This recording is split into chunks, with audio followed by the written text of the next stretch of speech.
I'm operating in this space where it actually benefits me. What is the most difficult emotion to control as a leader? Get comfortable being uncomfortable. Can introverts be good, impactful leaders? Like the average person spends no more than 8 seconds looking at your post. What would help people to overcome some of the fears they have? Is understanding, someone that can uplift people even when times are tough, someone that has like a clear vision and can provide direction.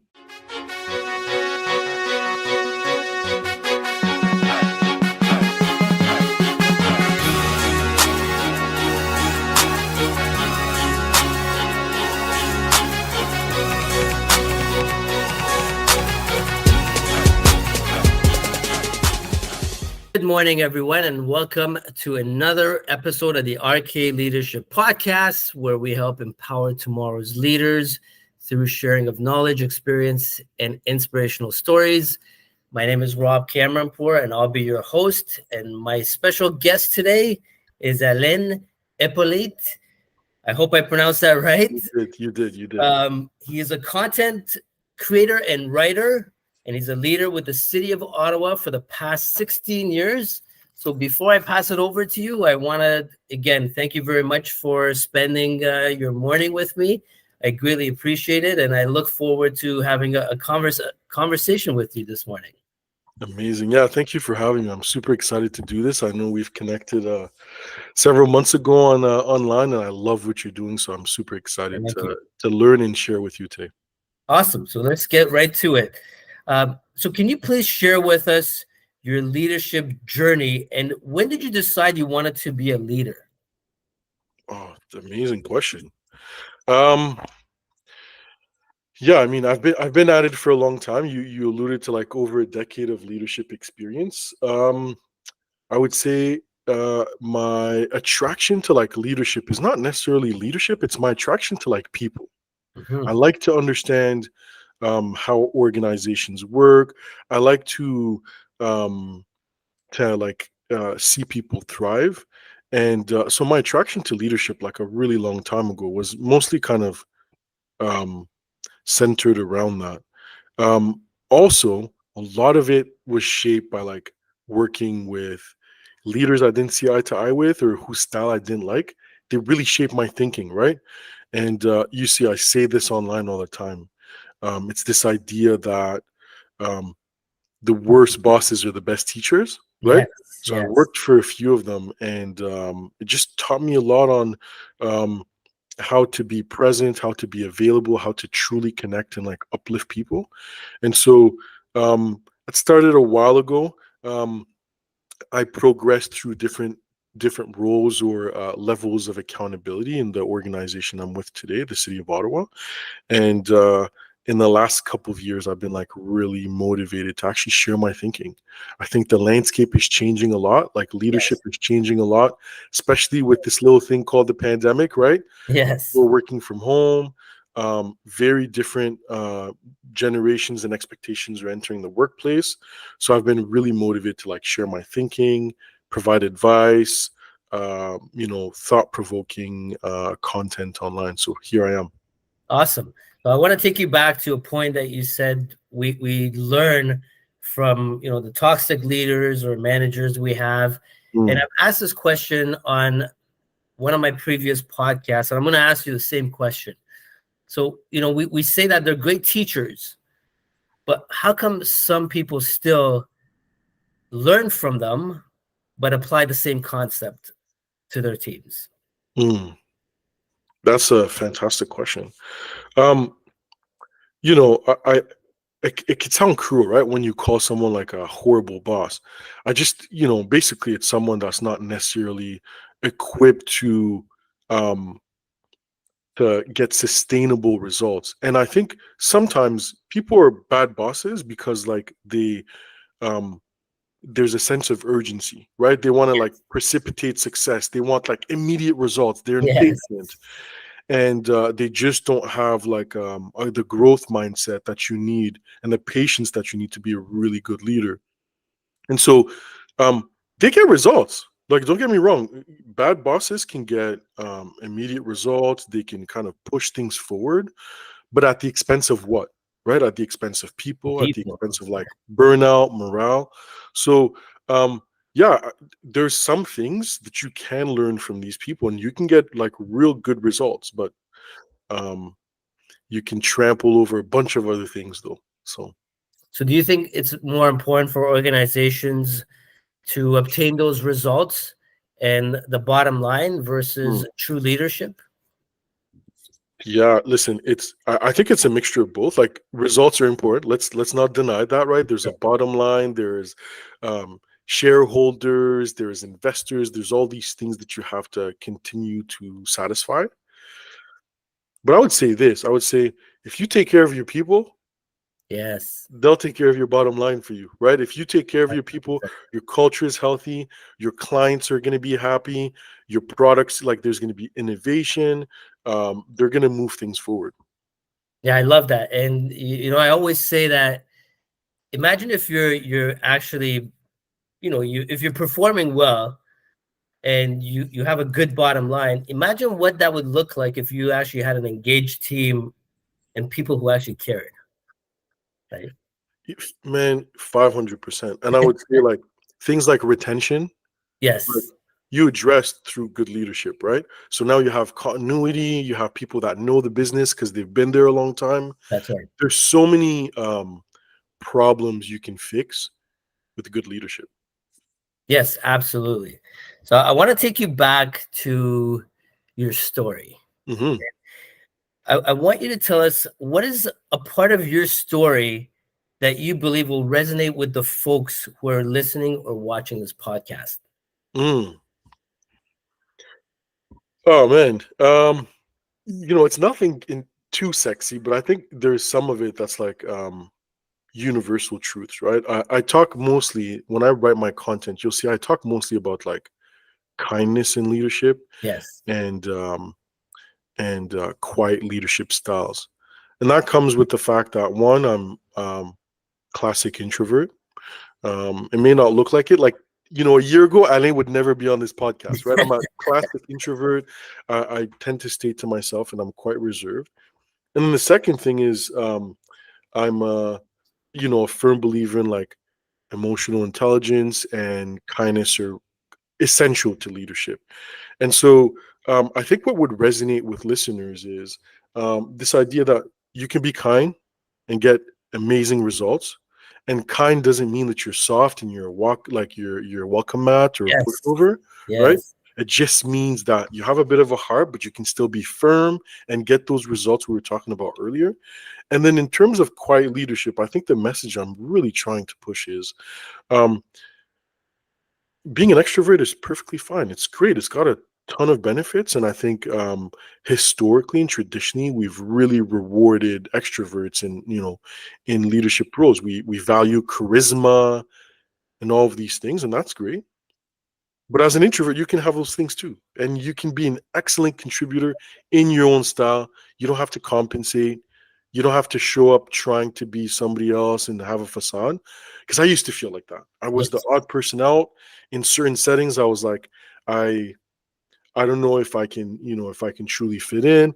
I'm not a masterful networker, and look at where I'm at today. So I think um, if you're an introvert, it's okay. Own your uniqueness. There's amazing things you can do as an introvert. And if you believe in kindness and leadership, you're not weak, you're amazing. That's right. So what do you think led you to the kindness piece? Is this something that you always had within you growing up, or Mm, was there a moment in your life that mm. you said, look, this has impacted me and I want to change and be more kind to people? Yeah, it's I think there's multiple things there. That's a really good question. I would say this. I think really early on in my life, um, I realized that everything is like we operate in like this marketplace, right? There's a marketplace of like I do good stuff for you, you do good stuff for me. And I know that sounds a bit transactional, but like at the very core, like think about your relationship with your parents, right?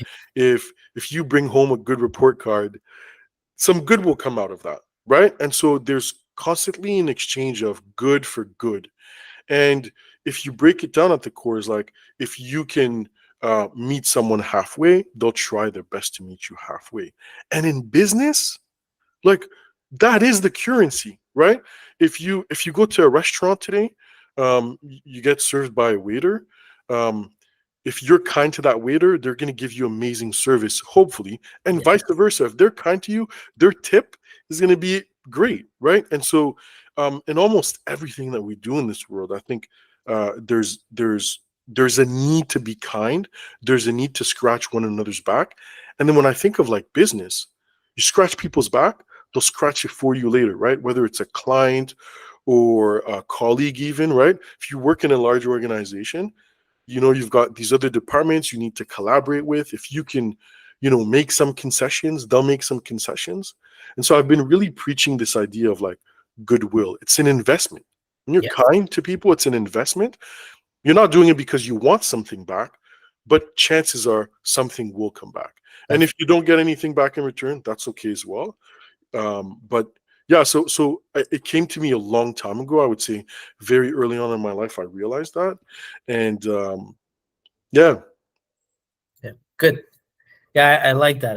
I think kindness is important. I think that's something we're definitely lacking in this day and age, and hoping to get more of that out there. And I'm happy to, you know, connect with people like yourself. And that's what kind of connected me to you is when I read your posts and everything about the kindness, that stuff resonated with me because I think there's a lack of that in Mhm. leadership as well, right? So Mm. you talked about, finally coming out and putting out some content and whatnot. How did you build up the courage to finally start putting yourself out there? Mm. Well, you and I talked about this off camera a Yes. couple weeks ago. Um, it's strange, right? Like there's if you haven't really published content on social media or even on the web, generally speaking, um, you feel like all eyes are on you, right? You feel like all eyes are on you. So there's this like crippling fear to put content out there. And the thing I think, like I wouldn't point out one single thing, but there are a couple things that really kind of like enlightened me. One was this notion that like when you're putting content out, when you're sharing your ideas, you're not positioning yourself as an expert. I'm not an expert on kindness or an expert on introversion. I have experience in that. Yes. And I know that there's somebody out there right now that maybe has 2-3 years less of experience than I do and would benefit from what I have to share. Not because I'm an expert, but because maybe they're facing some of the same situations and whatnot. So that really encouraged me to like speak to maybe a version of myself a few years ago, to speak to people that have just a little less experience. And then it's the other idea that like a personal brand is super important today. In 2024, a resume isn't enough. If Yes. you expect your work to speak for itself, it's not like it can happen, right? You've got like the traditional folks who just um, climb through organizations and eventually get to the top, and their work has kind of spoken for them. But the truth is a personal brand in 2024 is essential. If you apply for a job today, I guarantee you the hiring manager will Google you. I guarantee it, right? They're Yes. gonna Google you. If it's not them, it's somebody in HR. You will get Googled, and there's immense power in building a bit of a brand. And guess what? We're talking about the work speaking for you. Your brand speaks for you as well. And in fact, I would argue you have a brand right now. If you're listening today, you have a personal brand. It's your reputation, right? Yep. And so maybe 4 or 5 people in the organization that you work with or that you work for um, can advocate and champion you, but they own the narrative on you. They own that, right? So it's entirely up to their perception. But if you put some content out there, it's this idea that now you get to decide what is the narrative on yourself. And so I've been pushing this idea of like owning the narrative on yourself. And so that's what really empowers me to continue to put content out there. And it's an amazing opportunity to network as well. So Absolutely. So I've got a lot to say about this particular part right now that you brought mm, up. I totally agree with you. I think the next phase of resumes is actually going to be that search online about you and what they come across. So you got to be very careful what you put out there. Yes. And there's I had a podcast yesterday and we talked about this. People will judge you, and you might think you're coming across one way, but people will always have their own interpretation of you. And Hmm. that's okay as long as you know that you're your authentic self, and just keep being authentic with yourself and put out whatever that you're passionate about. And I think if that resonates with somebody and they want that person, they're going to get that person out of you. So when you had the courage to come out, I want you to think about this part. What advice would you give people that feel stuck? Right. Hmm. Again, you talked about being the introvert. It's kind of hard to put yourself out there in the world. I had a difficult time myself. How did you get out of that point to say, screw it, I'm just gonna go out there and do this? Yeah, well, it's if I think back to like that specific time, it's almost exactly a year ago now. So I started about a year ago, and Nice. at the time I was really empowered by like this idea, this notion of like just start, right? You've got to be okay with being an imperfectionist, and you've got to be okay with like, because I think sometimes what paralyzes us, it's this idea that we need to have like a perfect product to put out there, right? And at the time I was really big on just put something out there, right? Yeah. And get feedback from it. But also I think it's beyond just the putting out, because I think a lot of people do take a gamble, right? They'll put one piece of content and then see how it does. And it's like, does it go viral? No, no, no, no, no. It's this idea. You got to continue showing up. The first couple of months are brutal. In fact, even a year later, sometimes my content gets no traction. You can't fall in love with the vanity metrics, Yes. and you need to have the right systems. And so for me at the beginning, I started with 243 connections on LinkedIn. Most of my connections were colleagues from the organization I work for, my friends, my personal friends, and my family. That's all I had, right? And so I knew I needed to kind of connect to people. And to your point earlier, I'm totally introverted, so it wasn't comfortable for me. But then I realized something. I'm like, I'm operating in this space where it actually benefits me. I can just send one DM to one person. It's private. It's actually almost better for an introvert than it is for somebody else, right? So I Yes. can just send a little DM, make that connection, and pick and choose my spots. And I actually reach out to people I admire, right? People whose content I'm encouraged by. And so yeah, I would say realizing that one, the platform is digital, so I can just text with people. That made me comfortable as an introvert. And then most importantly, being okay with the idea of like, it doesn't have to be perfect. You just put something out there. If you think about, especially on LinkedIn, Yeah. I don't know for other types of creators, but for on LinkedIn, I think I read something the other day. Like the average person spends no more than 8 seconds looking at your post. And Yes. the average user on LinkedIn spends about 2 to 3 minutes on LinkedIn per session. So you have this much time to, capture their attention. So it doesn't have to be a long post. I started with long posts, and now I recognize, okay, it's gotta be small. It doesn't have to be perfect. It could be a couple sentences that will hopefully inspire people and motivate people or provide advice. And that kind of like just set me loose. Yeah. No, I think it's great. Your content is fantastic, and it's direct to the point, Hmm. and it's got that boldness in it. And Thank I you. think I love what you said about the vanity matrix. I think a lot of people get caught up in this, the validation, and I Hmm. think this is what social media has really destroyed. A lot of people's confidence, because everyone's seeking that validation, and you should be doing things because you want to do it, not because, even if you don't get a like, this is Yes. what you wanted to put out anyways. So go ahead and do it, right? So it's easy to fall into that trap, but you got to steer away from it.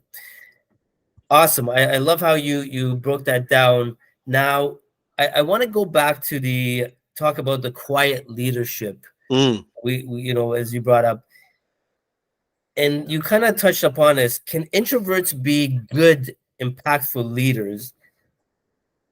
And why do you think that you need to be loud? You talked about this in some of your posts, being a loud leader versus a quiet leader. How can introverts be good leaders? Like, again, what is your advice to people out there that are introverts? They want to get into leadership. What are your some of your suggestions to them? Mhm. Yeah, one. So I think, at least for me, and maybe it's like regional, maybe it's cultural as well. But for me, I know there's almost like a prototype of leader, right? The prototype Yes, of leader is like they have an executive presence, they have amazing business suits, and yes, they're loud, they dominate, they sit at the head of the table, and they kind of like just run the show, right? And that's not the typical description of an introvert, right? An introvert is more behind the scenes and whatnot. Um, but I also want to kind of dispel a bit of the myths around introversion. hmm, Yes, we're not that person that's like, super loud and sits at the head of the table and wants to kind of run a meeting, but it's also about energy management. And I've shared this before on different platforms. Like an introvert wakes up and has like a glass of water. It's full. That glass of water is full. Every interaction takes a bit of yeah, water from that glass, right? And so by the end of the day, they're just spent. And to me, an extrovert is just quite the opposite. They wake up, that glass is empty, and they actually fill that cup through yeah, interaction. And so, as an introvert, it's not that we're shy. It's not that we're antisocial. It's not that we can't take space. It's just that we need to manage your energy and pick our spots. And there's some styles that are more, or some types of interactions that are more comfortable to us. And so, if you want to be a leader and you're an introvert, you know where you'll excel? One on one conversations. hmm, Guess what? You need to have one-on-ones with your people anyways. So if you can build those relationships with the people that report to you, your peers, the person you report to, you'll make an excellent leader. If it comes down to actually trying to read the room, trying to think deeply in certain settings, and then come back later on with excellent ideas, if your environment allows for that, you can do that. And then most importantly, as a leader, when you're at the table and it's your meeting, you're giving more space to people to contribute, right? You're letting people contribute because you don't feel the need to dominate and be this big presence. So um that's generally speaking my idea around like quiet leadership. yeah. And I think actually introverts tend to be better listeners than the loud ones that are seeking attention all the time. So Mm. those are great points. Now, how would you say what would help people to overcome some of the fears they have? Yeah, about entering leadership, you mean? Yes, yes. um so one of the things is, I know when I say this, like, I just myself, I cringe. Networking, you have to find a way to network. Again, something that's comfortable for you. Mhm. One-on-one settings like this is probably more comfortable for you if you're an introvert. And so reach out to two people a month. It doesn't have to be, you don't have to go to a conference or a huge networking event and try and play the room and shake everyone's hand. You don't have to do that. You're not on a campaign here. You're Yeah, just trying to slowly build a quality network. So pick a couple people, learn from them, and listen to what they have to say. And in fact, I find that's a competitive advantage because um, there's a saying that's like, people find nothing more interesting than themselves. So if you connect with someone and you let them speak about themselves, you've yes. already won. I mean, you're doing that to me now, Rob. But yeah, people love to talk about themselves. So you have an advantage there. Pick and choose your spots. You have to build a network, and you have to, again, that's informally working on a bit of your personal brand. And what I would say is, um, you can choose your moments to be quiet. Like, you don't, like, quiet doesn't mean silence. It doesn't mean that you're going into certain situations and not willing to speak. You're not willing to speak up. Yeah, You can pick your moments, right? And whether it's in writing, whether it's after the meeting, whether it's the following meeting, you can kind of pick and choose your spots. And then what I would say as an introvert that you kind of need to work on is uh yeah, actually, let me go back to networking. I think networking, your ability to network, to expand that network, to reach out to people that you do not know, um, is difficult. The advice I've given to people recently is start with like somebody that's already in your immediate circle. So you yes, don't have to like go to a complete stranger. If you're uncomfortable, just to get a bit comfortable in that setting, reach out to like your boss's boss or your boss's colleague or somebody you've worked with but like just at arm's length. Reach out to them, say, hey, let's have coffee. that's right. um, and that makes you a bit more comfortable, and then you start kind of building upon that. So those are the couple things you can try. Get comfortable being uncomfortable. mm, hmm Awesome. Let's. I want to switch to a topic we talked about briefly, you and I. Let's talk about the Gen Zs and their expectations of wanting to be CEOs by the age of 25. How realistic is that, and what do you think it takes to become a CEO? oh man. um Yeah, you and I were joking the other day when we talked. Like, I had one Gen Z. I remember it shocked me. At the time, she was 22, brilliant, just got out of university, and in a conversation was like, "Hey, how do I become like CEO? How fast can I become CEO?" And I was like, "Whoa, you just started. What do you mean, right?" Um, so I do think experience is very valuable. Let's not dismiss that. I think that's Yes. super important. I think. Um, Again, networking, having the right kind of relationships in an organization helps you ascend. The quality of your work over years is super important. And I think we do live in a time where people really enjoy um, microwave results. Like they want instant gratification, right? Like get rich quick schemes are like you know so popular. Um, so you do need immense patience, and to think that you'll climb a large organization in a matter of months, just completely unrealistic. Let's put that out there. However, what I will say about the Gen Z that I really, and I'm not a Gen Z myself, but what I really appreciate about them is their, I guess, realization. They've Yeah. realized they've seen their parents go through some stuff, right? Yeah. They've seen their parents stay in the same role for 15, 20 years, hoping to get that bonus, hoping to get that promotion, and it didn't happen. Hmm. So they've seen again those bad bosses treat potentially their parents poorly. They've seen their parents kind of stay stuck sometimes. And so now the gen and truthfully, cost of living is kind of crazy today. Yes. As a Gen Z, I understand the need to climb fast. I understand the need to aim high and go for it as soon as you can. I understand that. And in this, digital era, Hmm. why can't you? You can be the CEO of your own company. You can be a solopreneur.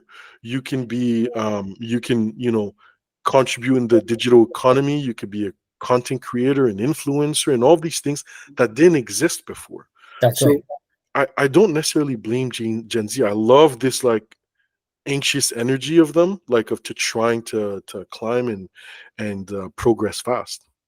So I think, yeah, you nailed it. They've got a lot of good determination, and I bring this up because Mm, I do interview quite a bit of them, and I see that pattern of there's some unrealistic expectations mm, that they need mhm, to kind of be humbled a little bit, but at the same time, I think there's a misconception or misunderstanding in terms of because of this digital era and people becoming the solopreneurs, and it's very easy to start your own company, you know, make hundreds of $1,000s putting content out there, mm, being your own CEO, that title. However, that title is very different than being a CEO as a leader. Yes. Yes. Right? So that's what they got to kind of, they got to distinguish between the two. You can be a CEO of your company, sure, it's a title, but to be a CEO as a leader, there's no way that you're going to get up there without going through the experiences, the failures, the triumphs, all the pains and, you know, what I'm talking about. You have to go through that in order Absolutely. to kind of achieve what you want to achieve at Yeah, that stage. I so agree. More losses than wins. To your Yes. point, like it's more failures than victory, and I totally agree. And in fact, I would encourage anyone that's listening, um, don't chase a title. Yeah. Don't necessarily chase a title. The CEO may sound sexy on the surface, but to your point, it's a lot of stress, a lot of failures to get there, and then once you're in that position, the more accountabilities you have as a leader, the more difficult decisions you have to make. And For so sure. now you may have to make decisions where you let go of, hundreds of people, thousands of people. You're seeing these layoffs today, and I can't imagine having to make those decisions myself, right? Um, so don't chase a title, chase um what you know I wouldn't say chase your passion. You can chase your passion, absolutely, but everyone's got bills to pay. Yeah. And if your passion is art, especially, no Yeah. offense, but yeah, I guess all jokes aside, you can chase your passion, but you also need to find a balance between that and something that's um financially, like, viable and can sustain you and your family, whatever situation you're in. um but you don't have to chase the head of the pyramid. You can find amazing um, meaning and purpose as an individual contributor or Yeah. as a leader, in so many different organizations, and potentially even your own organization. That's right. And you got to be ready to make a lot of sacrifices, as you said, going up Mm. there. And I've personally seen a lot of the folks on that level. You're sacrificing your family and your Mm. family time. Is that, are you willing to give that up for uh, the glamour that comes with the title? And if that's what you want, obviously you can go for it, but be ready for those kind of sacrifices as well. Um, Absolutely. and I want to, I think you kind of touch up on this. I want to talk about leadership, being a leader without having that leadership title, Mm. right? How do people get into acting like a leader but without having a title? I think a lot of, again, there's a misconception that in order for you to be a leader or to be respected as one, you need to have a title behind you and you need to be, leading X number of people. How do you lead people without a title? Yeah. Fantastic question, Rob. I would say this. If you think of like to me, if I think of like um, the core things that make a leader, it's, someone that is understanding, someone that can uplift people even when times are tough, someone that has like a clear vision and can provide direction, um, and someone that can build relationships with anyone, right? Clients, colleagues, vendors, and so on and so forth. These are, generally speaking, the core things to me that make a great leader. You can be a barista at Starbucks and do those four things, Yes. right? You could be an amazing person with clients, and you can uplift your colleagues.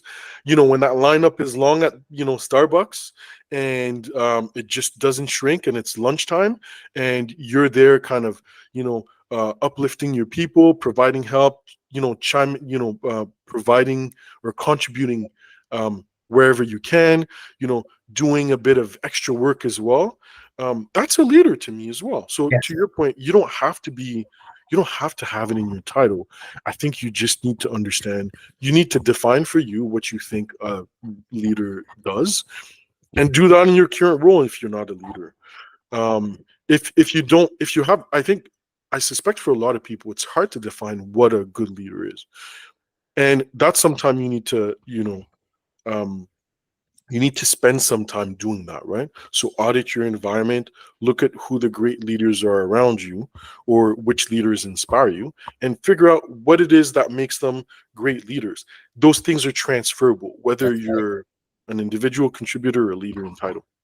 That's right. And always lead by example, right? Mm, Even when you don't have the title, let your colleagues mm, see that you're leading by example. Awesome. I want to touch upon an aspect of leadership, which is decision making, mm, right?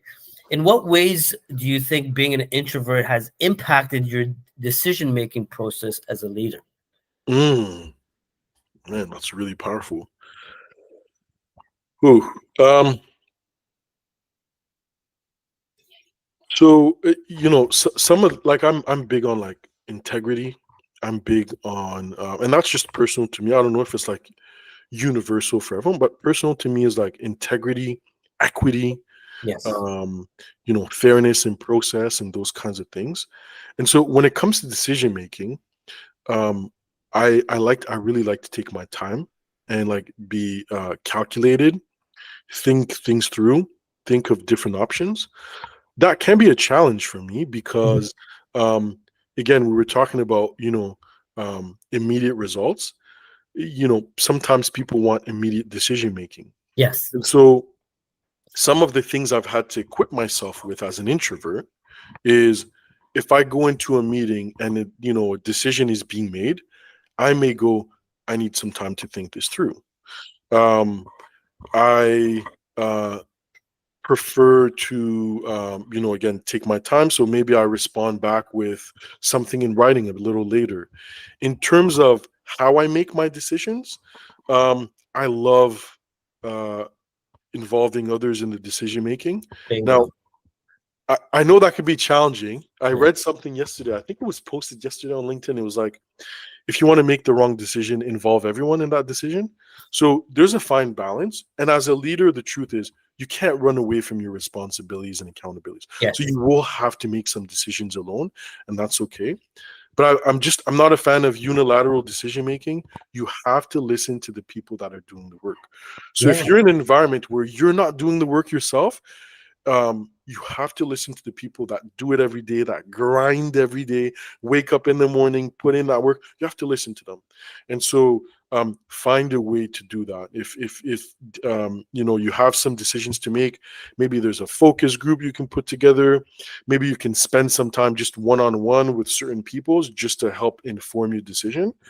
And again, it depends on the magnitude of the decision. I don't think you do that for everything, but I think you can do Absolutely. that for, decisions that have like a significant scope. Absolutely. And it's great that you mentioned that, because I recently interviewed somebody for a leadership role. And I asked the question, when you're making decisions, how do you make your decisions? And the individual said, it's in my head, I make the decisions. That I was trying to get something in terms of, do you actually communicate with your team, again, certain decisions, and ask for their input? Because remember that they're the closest to the work, Yes. right? Yes. Hmm.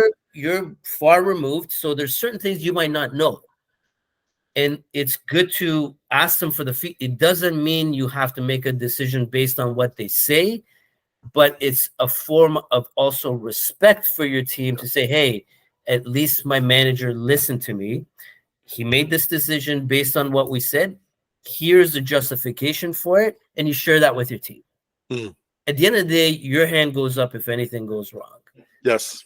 And if things go right, you give credit right back to the team, Mm. right? That's so important as well. Can I Absolutely. add something too? Just to add Yes. to that, I would Yes. say, what I've seen is leaders almost get there. So leaders go, "Hey, I want people's feedback," and they go like, "Yeah, that's going to inform my decision." And then for whatever reason, maybe for a very valid reason, they can't implement their people's feedback, but they don't close the loop. And that's an Yes. important part of the process is, once you get that feedback, that's a commitment that no matter what decision you have to make, you're going to go back to your people and say, Yes. here's why I made that decision, and here's why I couldn't, here's why I couldn't take your suggestions. Yes. Something Mhm. I disliked growing up myself. And, I'm not a big fan of this. And I always try to tell people this. When I grew up, my mom would tell me no all the time without justifying it. So I will never go back. When I say no to people, I always try to say why I'm saying no. What's the reason behind the no? Because as long as people know Yes. that there's a reason, they can say, okay, that makes sense, or at least, he considered certain things. But if you just say no without closing that loop and giving that Mhm. feedback, people start assuming things in their head. And that's the wrong Absolutely. thing. Yes. Yeah. Absolutely. Awesome. So one other thing I wanted to ask you with respect to the introverted leader is, what challenges have you personally faced and how did you address them? Yeah. And I think I maybe touched on it a bit earlier, but I think sometimes people see introversion as like having a lack of confidence, Mhm. being shy, being antisocial.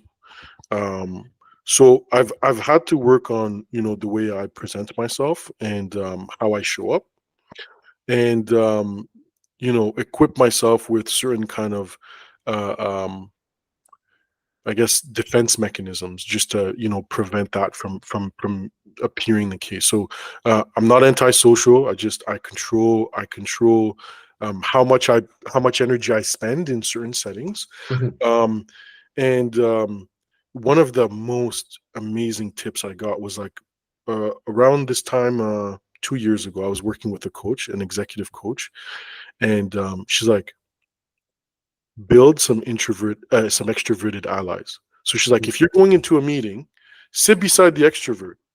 And she's like, tell me what happens.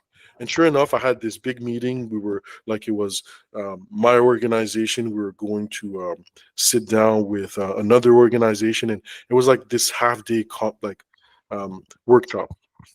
I sat down beside the most extroverted person. Rob, I never spoke that much in a meeting because the extrovert was just attracting this attention, generating conversation, and just Yes. naturally, because I was beside that person, I felt so comfortable contributing. So I think that's another thing too, like having the right extroverted allies. Um, and so yeah, I've faced some challenges in terms of how I present. Um, seeming like I'm antisocial, seeming like I'm shy. And you talked about like being uncomfortable in uncomfortable spaces, Yes. or making yourself uncomfortable, comfortable in uncomfortable spaces. Yes. So like once in a while, you will have to take that speaking engagement. Once in Mhm. a while, you will have to chair that big meeting. That will happen, and so you have to be okay with that. You have to kind of um, push the envelope a bit, even as an introvert, right? You're not always going to find ways to avoid interaction and, Yes. and exchanges. So you have to make those sacrifices. So how do you deal with public speaking? Woo! I know this is going to sound silly, but like Yes.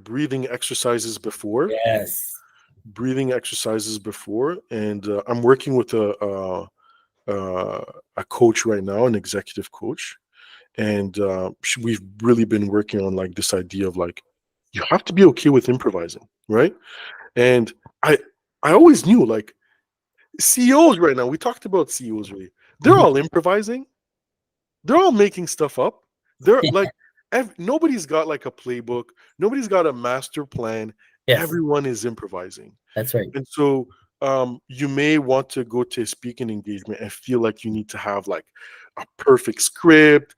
And I wasn't even bugging you about a script for this podcast, but it's this idea of like, yeah, feel okay with improvising, freestyling. Everyone does it. Yes. And I think once you kind of get over that, you get a bit more comfortable. So that's how I've been dealing with it. Breathing exercises before and being okay with improvising. And yeah, those are the two things that make me way more comfortable these days. Awesome. And I love the fact that you talked about improvising, because there's going to be so many situations that come up. You will have to improvise. So if Mm, you're always counting on a plan or a script or that perfect setting, you're gonna get into a place where you're just gonna freeze and you won't be able to say anything or do anything because you become so dependent on one thing. So you got Yes. to learn how to be independent of everything and improvise. So that's a great point. So we're almost at the end of our session, Mhm. but before we close off, I have this new uh, segment, which I call the rapid fire question. So I'm going to ask you some questions, and I want you to give me the first thing that comes in your mind. Okay. So, what is your advice to young professionals who want to pursue leadership in a government organization? Um, do it. It's great. Public service is amazing. Okay. What is the most difficult emotion to control as a leader? Um, need for perfect results. Yeah. And what is your unconventional definition of leadership? Um, human. Yeah, treating people like people. Amazing. And finally, where can they find Alain? Oh my God. Well, I'm slowly expanding. I'm slowly expanding, but right now, most of my content is on LinkedIn. You can look me up there. I'm informally known as the quiet leader. You can also Yes. find my content on my own webpage, alainhyppolite.me. And then finally, I also write on Medium. I write like longer form content on Medium. I have a newsletter that comes on there. So you can find my writing in so many different places. Awesome. Again, thank you very much for taking the time to be with us today. And for all those, if anyone has any questions, please drop it in the comment section below, and I'll make sure that we get those questions answered for you. And again, thank you so much. I greatly appreciate it. I loved some of the experiences and the knowledge that you shared with people. I think this is fantastic, especially for those introverts out there that want to get into leadership. And it's about connecting with the same type of people to say, hey, if he did it, I can do it too. Mm, Here's the roadmap. So thank you again very much. And thank thank you. you for all those joining today. And I hope to see you on the next podcast. Have a good one, everyone. Thank you. Bye.